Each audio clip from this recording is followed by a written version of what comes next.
Vamos então para Mateus capítulo 5, versículos do 27 ao 30. Convido os que podem a se porem de pé, por favor, para fazermos a leitura. Estamos acompanhando a pregação do Senhor Jesus, conhecida como o Sermão do Monte. Versículos 27 a 30 do capítulo 5 diz assim: Ouvistes que foi dito, não adulterarás. Eu, porém, vos digo, qualquer que olhar para uma mulher com intenção impura, no coração já adulterou com ela. Se o teu olho direito te faz tropeçar, arranca-o e lança-o de ti, pois te convém que se perca um dos teus membros, e não seja todo o teu corpo lançado no inferno. E se a tua mão direita te faz tropeçar, corta-a e lança-a de ti, pois te convém que se perca um dos teus membros, e não vá todo o teu corpo para o inferno. Oremos. Senhor Deus bendito, mais uma vez estamos em oração na Tua presença, neste culto, no nome do Senhor Jesus Cristo. Pai Santo, nós Te louvamos porque éramos mortos nos nossos delitos e pecados, e o Senhor nos salvou através da obra do Teu Filho, nos colocou no Teu reino. E agora, Pai, nós estamos aqui para fazermos a Tua vontade, e o Senhor sabe o quanto é difícil para nós. Então nós Te pedimos que o Senhor nos ilumines agora com o Teu Espírito Santo nesse texto sagrado, que nos ajuda e exige de nós o comportamento que o Senhor aceita, requer de nós. Que o Senhor aplique na vida de cada um de nós aqui, e também daqueles que nos acompanham pela internet. Que tudo isso seja para a Tua honra e Tua glória e para o nosso bem. É a nossa oração no nome do Senhor Jesus Cristo. Amém. Podeis sentar-se? Nas últimas 4 pregações eu falei sobre o supremo valor da comunhão entre os súditos. E creio que ficou bem claro lá que Deus não aceita a comunhão com filhos brigados. Então nós vimos isso aí, dos versículos 21 até o versículo 26.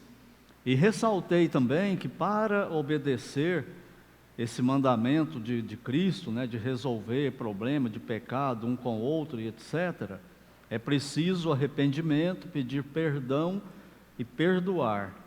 E espero também que pela graça de Deus eu tenha conseguido desmistificar algumas coisas sobre perdão, pedir perdão e perdoar. Quais são algumas coisas a respeito disso que eu quis esclarecer, deixar bem claro aqui? É que não faz diferença para Deus esse negócio de ofendido e de ofensor. Num texto nós vimos que Deus fala assim: se ao trazer a tua oferta no altar te lembrares que teu irmão tem alguma coisa contra ti, deixa a oferta e vai reconciliar com ele primeiro. Nesse caso aí, quem é o ofendido? É o irmão que tem alguma coisa contra mim. No outro texto a Bíblia fala: se teu irmão pecar contra ti, agora eu é que sou o ofendido. Naquele outro caso era ele, agora sou eu. E nos dois casos Deus manda a pessoa ir e procurar o outro, independente desse negócio de vítima, não é? Então, eu espero que isso tenha ficado bem claro. E outra coisa que eu me esforcei diante de Deus para deixar muito claro, é que Mateus 18,15 sempre é a chave mestra da comunhão. É Mateus 18,15, em qualquer circunstância. Se teu irmão pecar, vai e fala com ele. Se ele se arrepender, ganhasse teu irmão. Se não se arrepender, leva ainda 2 testemunhas no mínimo e fala com ele. Se ele se arrepender, ganhasse teu irmão. Se ele não te ouvir, aí que entra a gente, a liderança da igreja, né? O pastor, os diáconos, a diretoria, vai reunir e ver a melhor forma de levar isso para a igreja, sugerir alguma coisa e tal. Mas só quando o segundo passo falha. Qualquer outro método, isso está errado. Começa tudo errado e Deus não vai estar nesse processo, né? Aí. E quando isso é feito, e a parte que foi procurada, seja ela qual for, não aceitou, não resolveu e tudo mais, aquele que procurou está livre diante de Deus.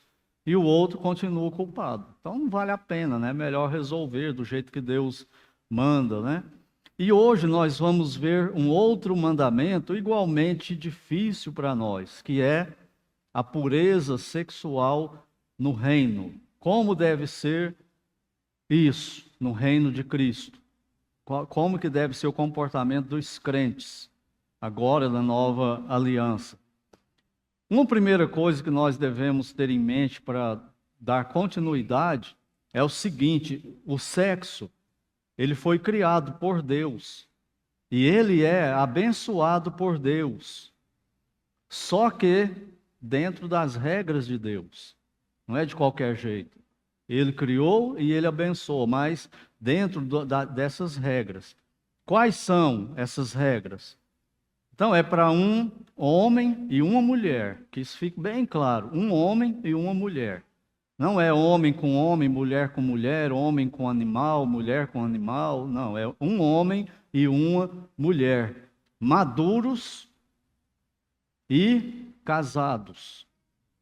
Casados, entenda-se como o casal indo perante a autoridade legalmente constituída do local onde eles vivem. Se for numa cidade como a nossa aqui, Uberlândia, ele precisa fazer isso perante as autoridades legalmente constituídas, que são quem? Um juiz de direito, um juiz de paz.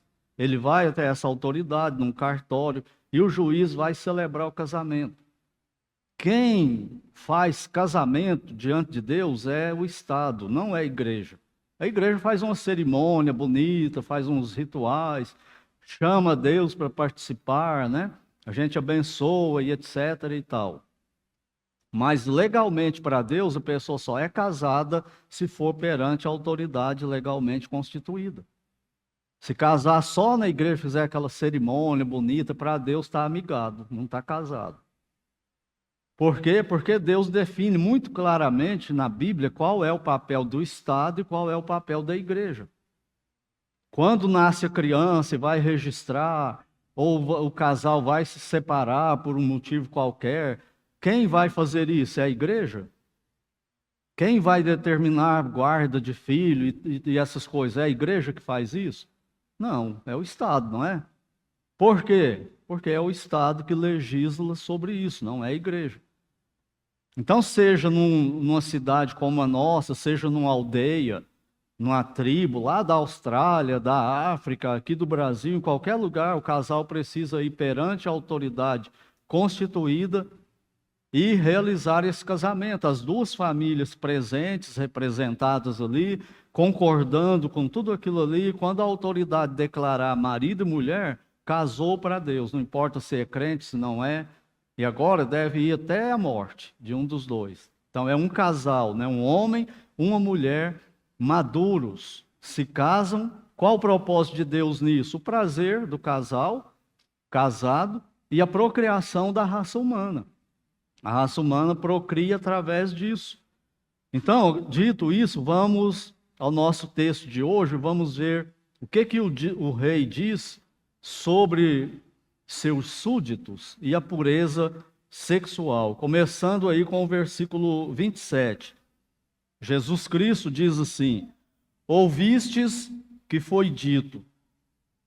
Então, a primeira coisa, onde foi dito alguma coisa sobre isso? Do que ele está falando quando ele fala isso? Ele está falando da lei, a lei que Deus deu para Moisés. Aonde aparece esse mandamento aí em relação a adultério? Não adulterarás. Aparece em Êxodo 20, versículo 14. Aparece também em Deuteronômio 5, versículo 18. E aparece também em Levítico 20, versículo 10. Então, são nesses textos aí que aparece esse mandamento lá no Velho Testamento.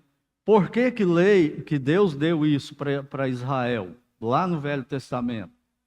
Para Israel ser diferente das demais nações, para que o mundo inteiro visse que o povo de Deus é um povo diferente, que o Deus de Israel não é Deus igual os deuses das outras nações, porque adultério, imoralidade sexual de todo tipo era comum nas nações. Fazia parte dos cultos religiosos das nações pagãs. Tinha o prostituto cultual, que era o homem, representando a divindade, e as mulheres que iam lá naquele culto precisavam ter relações com aqueles homens para ter comunhão com a divindade. E tinham também as prostitutas cultuais, que os homens tinham relação com elas, da mesma forma, com a mesma intenção das mulheres. Mas era uma orgia, terrível isso, não é? E todo mundo concordando com isso. E no mundão mesmo, na prática comum daquelas nações, a imoralidade sexual, ela, além de ser praticada de uma forma descarada demais, como hoje também, além disso, ela era motivada. Isso era visto como pessoas de sucesso. Então Deus determinou para o povo dele: agora, vocês são meu povo e eu sou o Deus de vocês. E comigo a coisa não é desse jeito. Então vocês não adulterem. E no mundão, né, nas outras nações, o adultério corria solto. Então esse mandamento torna o reino do Senhor Jesus diferente das nações do mundo. Eu penso que a maioria de vocês, talvez até todos vocês aqui, conhece um pouco da história do Império Romano.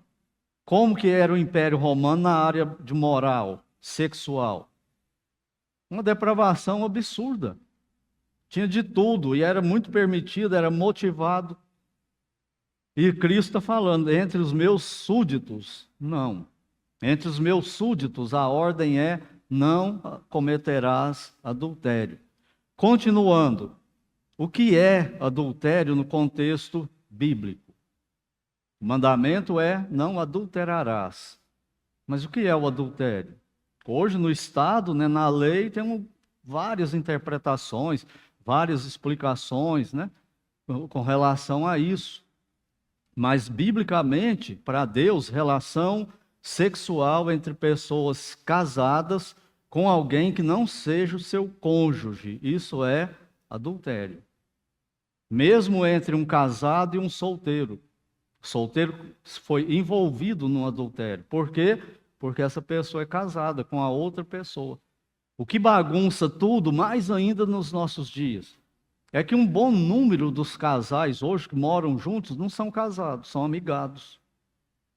Então não é adultério. Por quê? Porque eles vivem em estado de fornicação, amasiados e não casados. Não importa se tem um contrato, não importa se tem aquele direito, né, depois da pessoa viver junto por um tempo, tem alguns direitos. Isso para Deus não adianta nada isso aí. Isso é para a lei do homem. Para a lei de Deus não muda nada. Para a lei de Deus é casamento. Então quem é casado, um homem e uma mulher, não deve ter relação sexual com outra pessoa que não seja o seu cônjuge. Se tiver, é adultério. Então isso que é adultério aqui na Bíblia, né?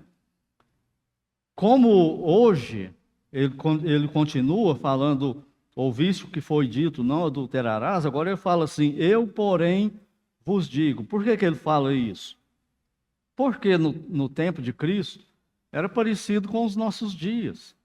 E muitas vezes a gente fica chocado de ler, né, o que acontecia naquele tempo, mas é igualzinho hoje. Por exemplo, hoje não tem o grupo de crentes calvinistas, que tem uma linha de interpretação da Bíblia, e não tem também os arminianos, que tem outra linha de interpretação da Bíblia.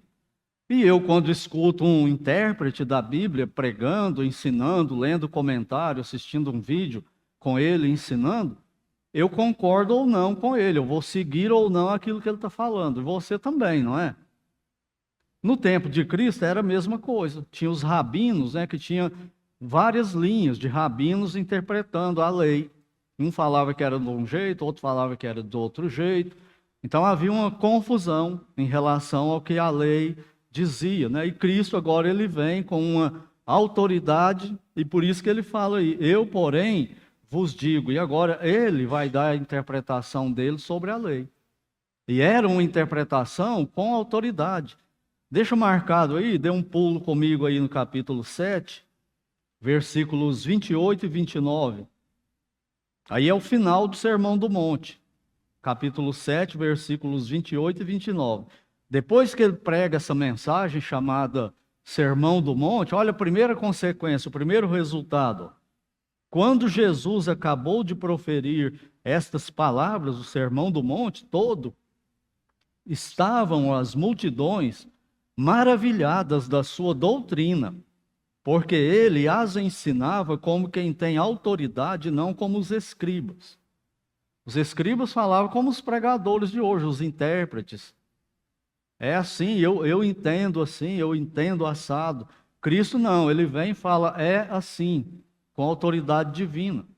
E eles nunca tinham visto ninguém pregando desse jeito. E se alguém aparecer hoje fazendo isso, a gente chuta o balde com ele, não é? Quem é esse pregador aí, quem é esse intérprete, esse teólogo está pensando que ele é? Ele vem falando como se aquilo que ele está falando é uma verdade para todos os crentes. Como assim? Como que ele pensa isso? Que o que ele está falando é verdade para todo mundo. Então ele fala como? Eu acho que é assim. E um grupo vai concordar com ele, o outro discordar, o outro ficar em cima do muro. Mas Jesus Cristo não, ele vem e fala, é assim. Por isso que é diferente de todo mundo. Essa autoridade, né, com que ele falava. E quando ele falava, quando ele pregava, o Espírito Santo convencia quem estava ouvindo dessa verdade com autoridade máxima divina que o Senhor Jesus Cristo possuía. Por isso que ele fala assim, eu, porém, vos digo. É como se ele falasse assim, eu, que sou Deus, o autor da lei, eu estou dizendo que é assim. E agora ele dá uma interpretação que muita gente tem dificuldade com essa interpretação aqui, por não entender ela corretamente. Olha então como ele fala, versículo 28. Eu, porém, vos digo, qualquer que olhar para uma mulher com intenção impura, no coração já adulterou com ela. E muitos crentes, novos convertidos, solteiros e casados, se torturam com esse versículo aqui. Eu lembro de um jovem que falou assim, esse versículo aí, pelo que Cristo ensinou, eu sou adúltero desde a minha adolescência. Será que é isso mesmo? É isso que ele está falando? O homem, quando ele olha para uma mulher com intenção impura, já adulterou com ela, já cometeu adultério? Se for isso, é todo mundo mesmo, não é? Nem homem, nem mulher, ninguém escapa do que Cristo está falando. Então, o que ele está dizendo? E que Deus me ajude, né, a explicar isso.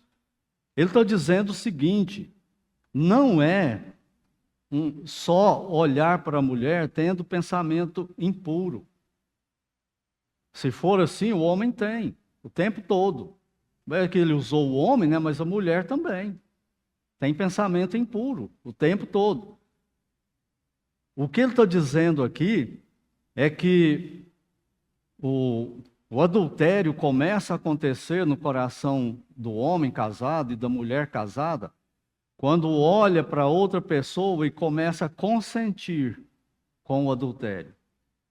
E ele começa então a acariciar esse pensamento, começa a se aproximar da pessoa, começa a flertar com a pessoa, já adulterou aí, porque no coração dele, ele já fez isso.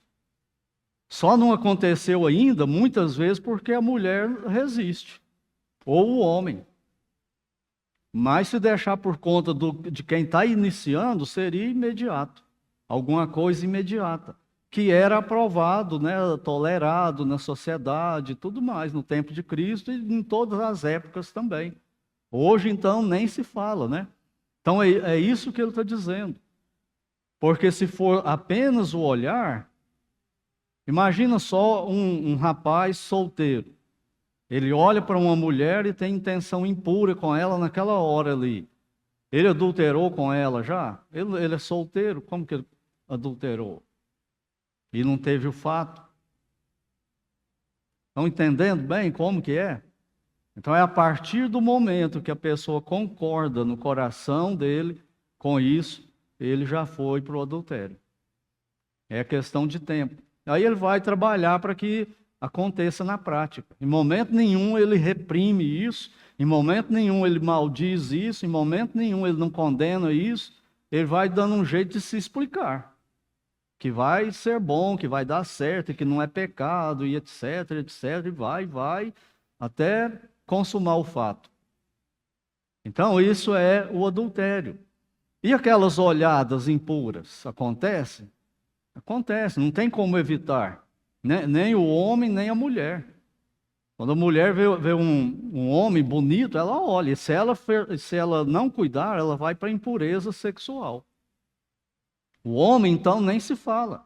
Porque todo mundo sabe, né, isso através de estudo e da prática mesmo, que o homem tem muito mais problema com o ver do que a mulher.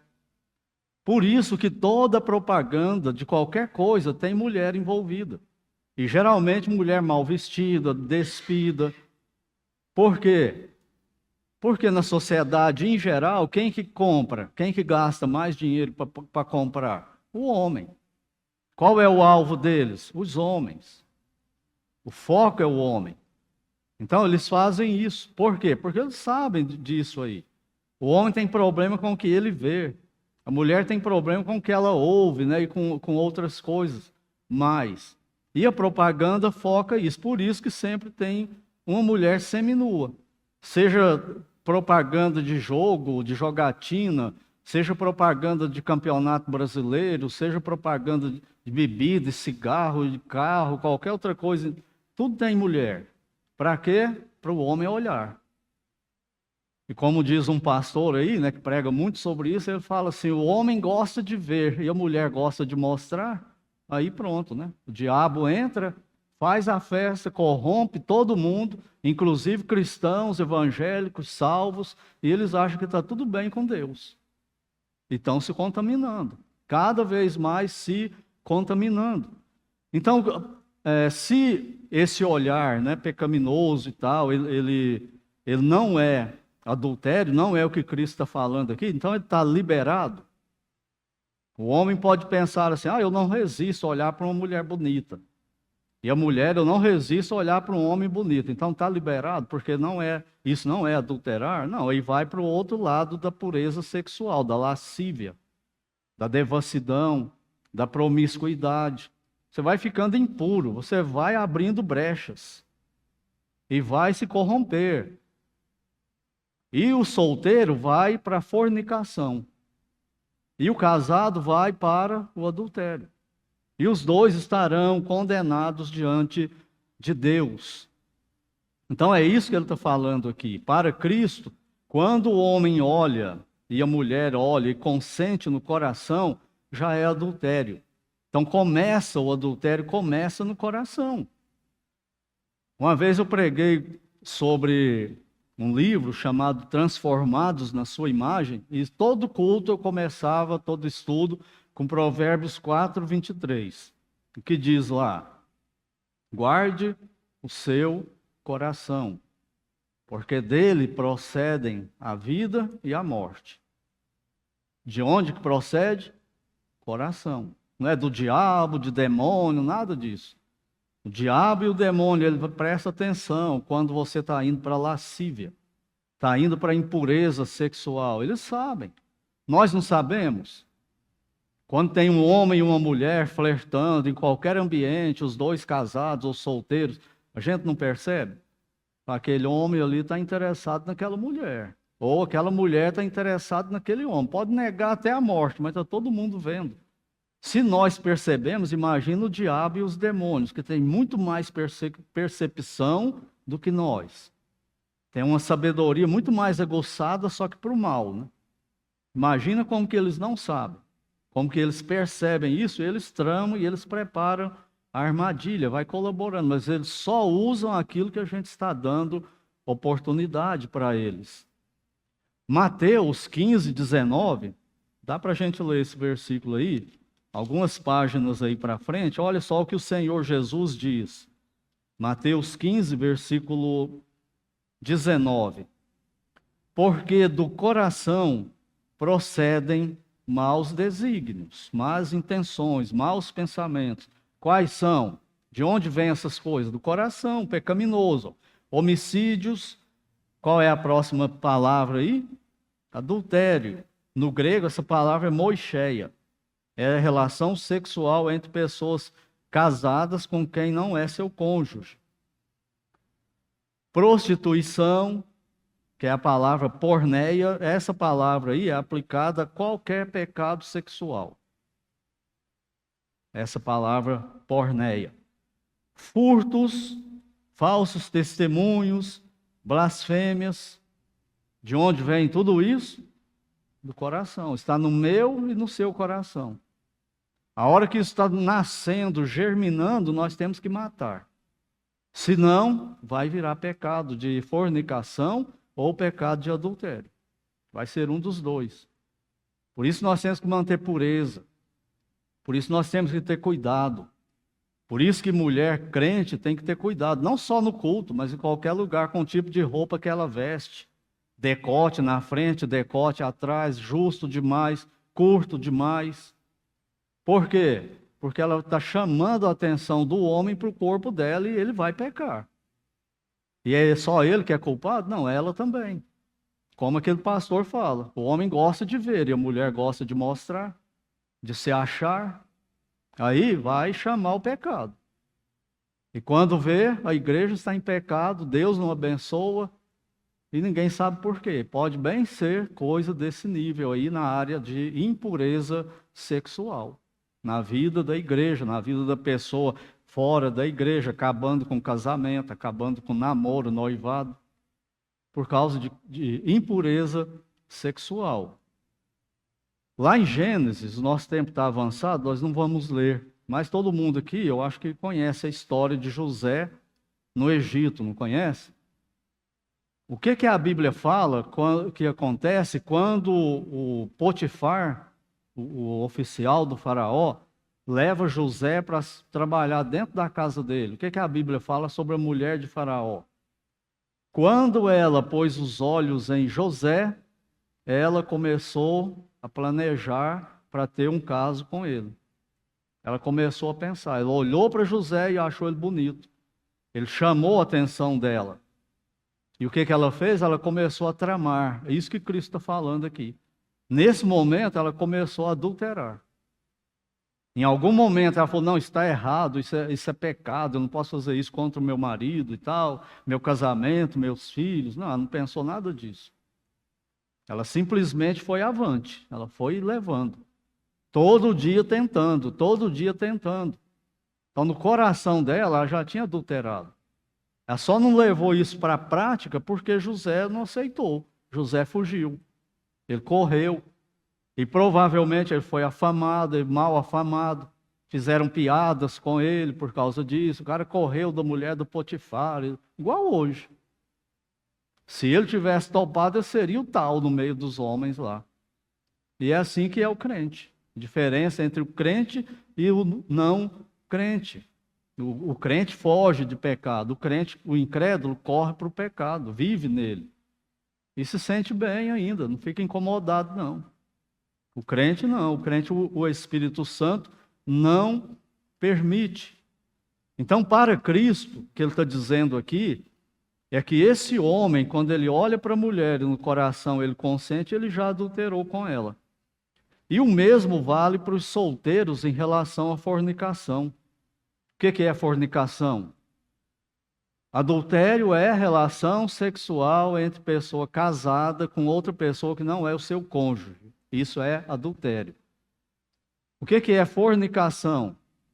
Toda e qualquer relação sexual entre solteiros.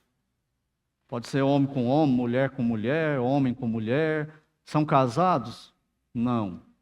Se for homem com homem, mulher com mulher, pior ainda que não existe casamento para isso na Bíblia, Deus condena totalmente.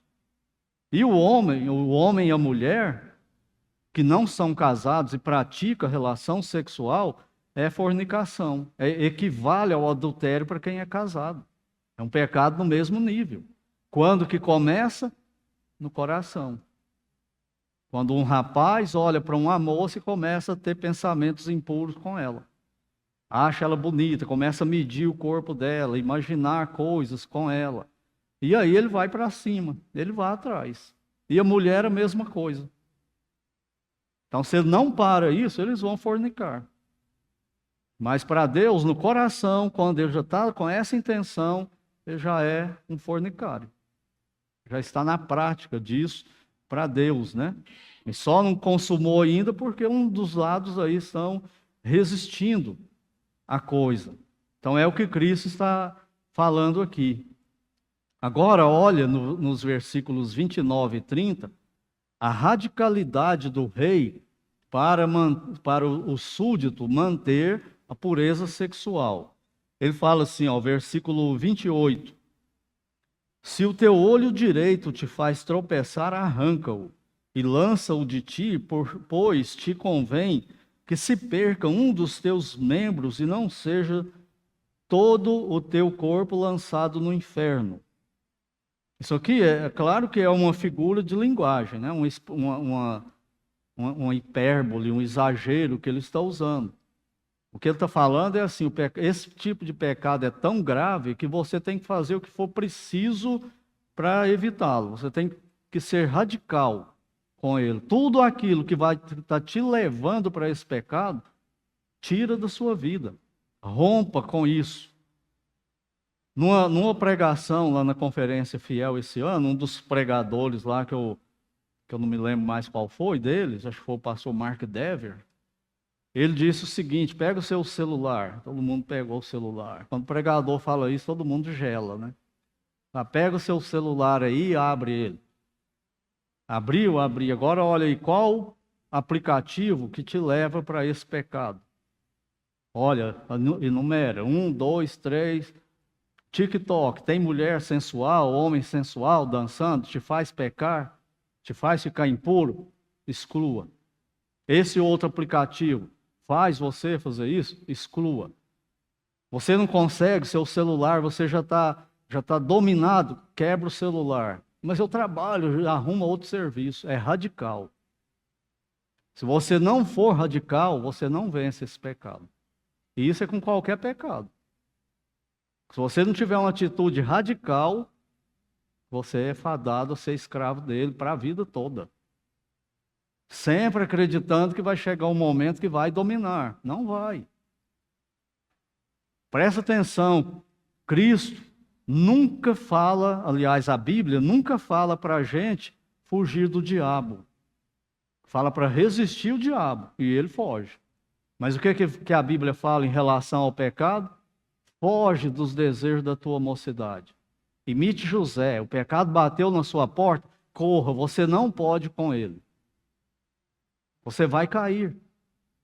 E por que ele fala aqui de olho, né? O olho aqui, ele usa o olho direito. Mas pode ser internet, pode ser qualquer coisa. Está te levando para a impureza sexual, arrebenta com isso, senão isso vai arrebentar com você. E ele continua, versículo 30. Se a tua mão direita te faz tropeçar, corta-a e lança de ti. Radical, não é cortar a mão. De novo, ele está exagerando. Por que ele fala olho direito e mão direita? Porque a maioria, na época de Cristo, eram destros, usavam mão direita. O olho principal é o do lado direito. Por isso que ele está falando isso. E também, ele está mostrando que o homem, o que ele está falando aqui, o assunto? Adultério, não é? Como que o homem começa o adultério? Olhando para a mulher. É isso que ele está falando. Fura o seu olho, arranca o seu olho. Claro que ele não está falando para fazer isso literalmente, igual o Édipo Rei fez quando ele viu que teve um caso com a mãe, né? Que ele não sabia que era a mãe dele, mas depois furou o olho de tanto arrependimento. Por que você fez isso? É porque eu vou ter vergonha de encarar meus pais na eternidade. Por isso que o Édipo fura o olho. Então o crente é para ele ter uma atitude assim drástica, radical, para fazer isso, para fugir do pecado. Mesma coisa com mentira, mesma coisa com desonestidade, qualquer outro pecado, você tem que ser radical. Primeiro é identificar, eu tenho esse problema. Ai do crente que tem problema numa área e não admite que tem, faz de conta que não tem. Falo mal, não falo mal não. Está pecando todo dia, falando mal, falando que não fala mal. Não é impressionante o pecado? Não vence. Está mentindo todo dia, falando que não mente. Nunca contei uma mentira na vida. Acabou de contar um agora. Não vence. Tem que admitir, Senhor, eu tenho esse problema, me socorre, me ajuda. E a hora que pensar em fazer, sai fora. Faça, haja de forma radical. Então, uma explicação é essa, né, que o homem peca com o que ele vê, e a outra é a mão direita, do mesmo princípio, o lado direito, né, o principal. Quantos canhotos, né, nós temos aqui num ambiente desse? E esse tipo de pecado, de impureza sexual entre um casal, quais as partes do corpo que leva ao fato consumado? Os olhos e as mãos. Por que a gente fala para casal de namorado, não fique sozinho, não ande sozinho de carro, não fique sozinho vocês dois num lugar? Por quê? Por causa disso. Os olhares e as mãos. As mãos começam a se movimentar e vai para o pecado. E o que ele está falando? Corta a mão. Isso é abençoado por Deus, ordenado, mas depois do casamento. Antes não. É para esperar. E no mundão, o mundão não quer saber de nada disso aqui. Concluindo e aplicando para nós, então, esse texto aqui, o Senhor Jesus Cristo está falando da pureza sexual para o seu povo, no seu reino. Isso aqui é para nós. Você é crente? Você já se rendeu a Cristo como seu Salvador? Então isso é para você. Ele está falando que você tem que ser assim, solteiro e casado, tem que cuidar da pureza sexual, porque ele não admite. Entenderam bem isso? O problema para nós é que o mundo não tem limites. O mundo, para eles, na área de impureza sexual, quanto mais impuro você for, quanto mais ativo você for fora de casamento, mais famoso você vai ser. Você vai ser o bambambam na escola, se for para o motel toda semana. Ou se não for para o motel. Mas se tiver atividade sexual. Isso é o que o mundo prega. Isso é o que é incentivado. Isso é o que é endeusado, né, pela nossa sociedade. Infelizmente. Mas o Senhor Jesus Cristo, ele não aceita isso aí. Outra coisa que nós aprendemos é que o desejo e a relação sexual, gravem bem isso. O desejo e a relação sexual é natural, foi Deus que criou, e quando isso existe entre marido e mulher casados, é abençoado por Deus. E ele até ordena que o marido e a mulher crente, casados, né, crente e incrédulo, tenham relação sexual. Ele ordena isso. Ele fala assim na Bíblia: vocês podem abrir mão disso por um tempo, para logo voltar a ter o relacionamento, para que o diabo não vos tente. Ele abençoa e ele ordena para crentes casados. É isso que difere o casal casado de um casal de amigos. O que faz a diferença entre um homem e uma mulher casados e um homem e uma mulher que não são casados? A intimidade física. Se não tem isso, isso não é casamento mais. São dois amigos morando na mesma casa, um homem e uma mulher. E olha o quanto isso é importante.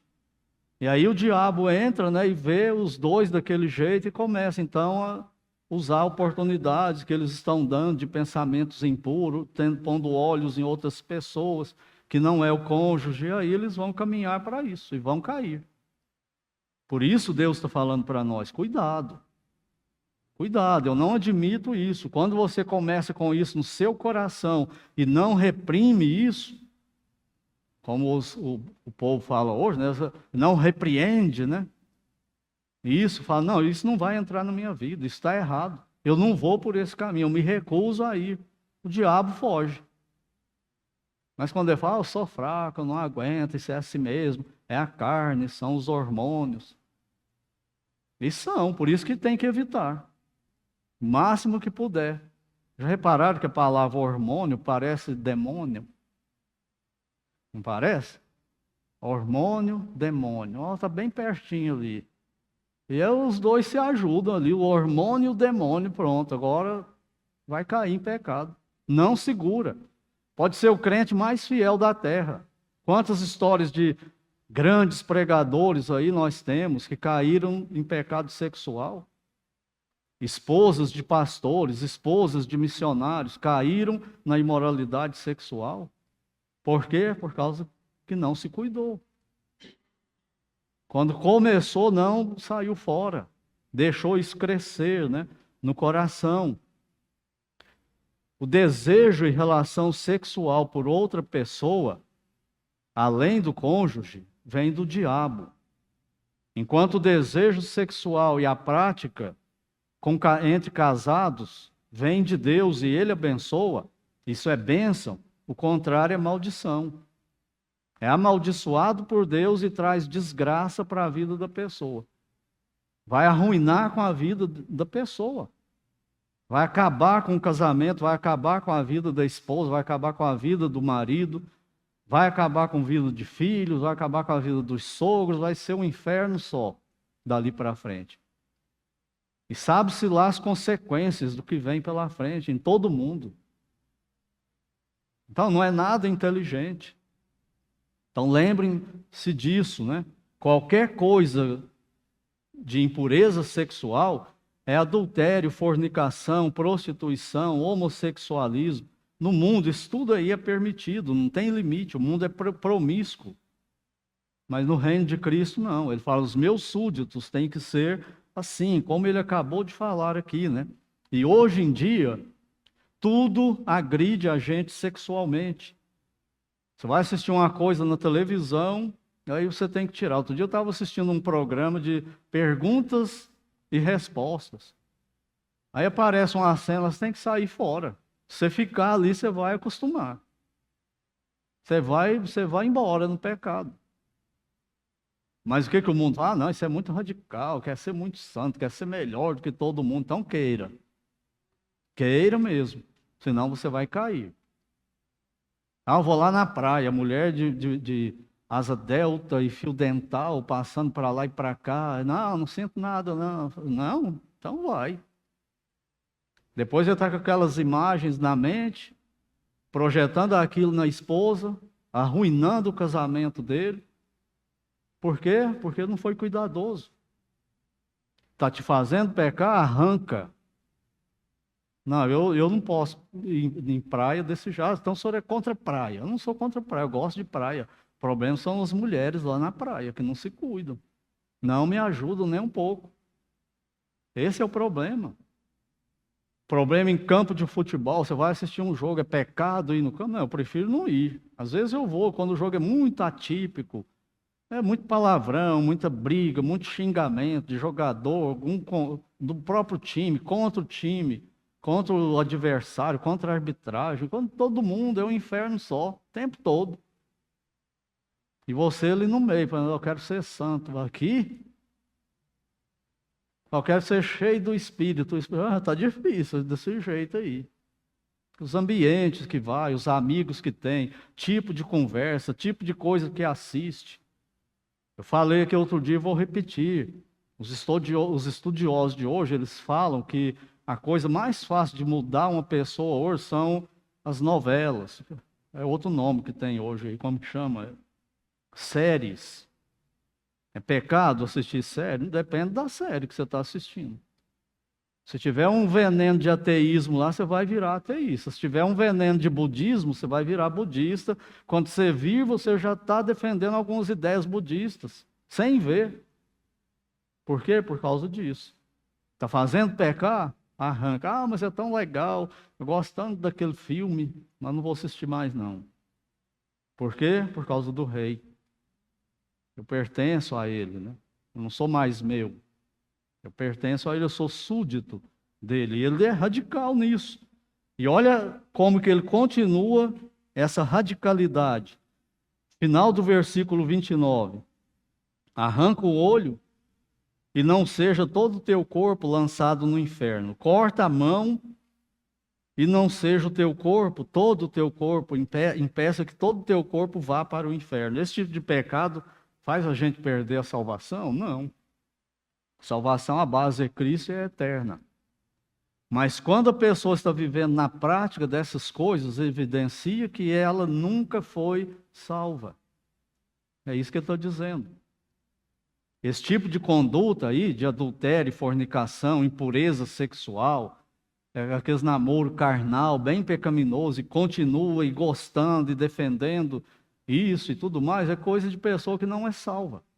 Pode ter feito 1 milhão de decisão, ter sido tá branquinho, igual o Michael Jackson, de tanto batismo que passou, não é salvo, não adianta. Vive nisso, não é salvo. Lembrem-se de uma coisa, nós não temos tempo aqui para ver uns textos que eu separei, mas lembrem-se de uma coisa.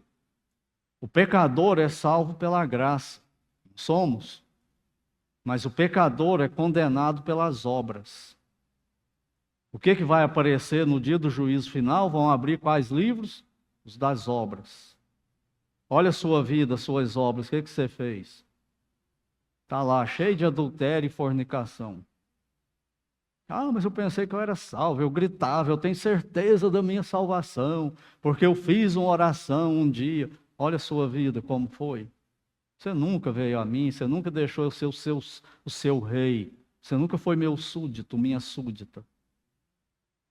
Salvação pela graça, condenação pelas obras. Então fique esperto, né? Essas coisas tudo agride a gente demais. Sites, páginas de redes sociais, tudo vem um pecado ali. Vem uma coisa bonita e um pecado misturado para a gente. E é difícil você dominar, né? Controlar isso. Você é salvo, você é salva, então espere o casamento. Mas tem uma outra coisa que você deve esperar, vocês solteiros, com a pureza sexual. Sabe o quê? Aplausos do mundo, todo mundo, nossa, é crente mesmo, olha que legal, eu tenho meu apoio. Espere perseguição. Eles vão vir para cima com tudo para fazer você ceder, para você se render ao pecado, né? E jovens, e nós também que já somos casados, qual é a maior prova de amor que um homem pode dar para uma mulher e uma mulher pode dar para um homem? Presentes? Qualquer ímpio pode dar presente para uma mulher. Uma prostituta pode dar presente para um homem. E dá. É levar para o passeio no cinema? Qualquer um pode fazer isso. Levar numa lanchonete, gastar um dinheiro com a pessoa? Qualquer um faz isso. Isso não é prova de amor. Falar assim, não, então prova que você me ama e se entrega para mim. Isso é prova de amor? Não é. Sabe qual é a maior prova de amor de um homem para uma mulher? É quando ele fala assim, eu quero me casar com você. Isso é prova de amor. Eu estou pronto para morrer por você, eu vou trabalhar por você, a minha vida agora, o centro vai ser você depois de Deus. Estou pronto a deixar meus pais, meus amigos, meu lazer, tudo por você. Isso não é qualquer um que faz. No caso de homem, isso precisa ser homem para fazer isso. Eu vou casar com você. Eu quero tirar você, olha a responsabilidade, olha o compromisso. Eu quero tirar você da casa dos seus pais e levar para uma casa para você morar comigo. Mas olha como que ela vive com os pais. Você está pronto mesmo para fazer isso?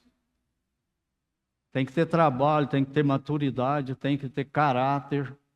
A maior prova de amor é quando o rapaz fala para a moça, eu quero casar com você. E quando a moça fala, eu quero que você seja o meu marido.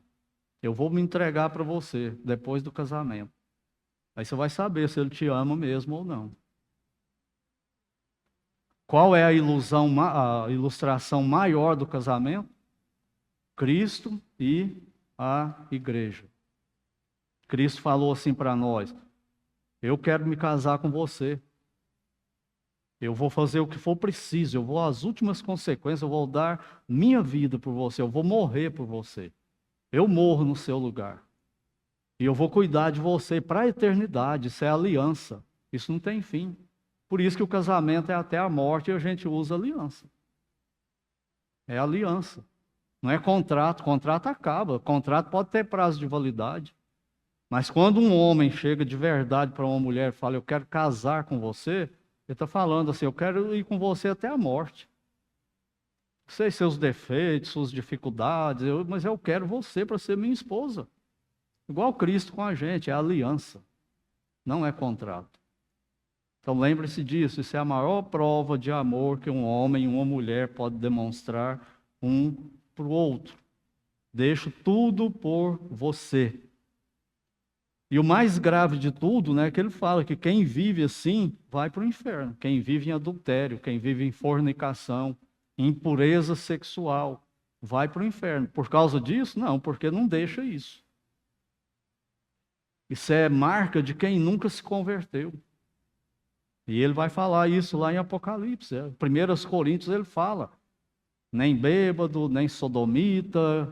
Sodomita é o homossexual ativo, nem efeminado é o homossexual passivo. Nem bêbado, nem violento, nem o que mais? Nem adúlteros, nem impuros, ou seja, qualquer impureza sexual, qualquer pecado sexual. Mas a salvação, a esperança para quem cai num pecado desses, de fornicação, impureza sexual, adultério, claro que há.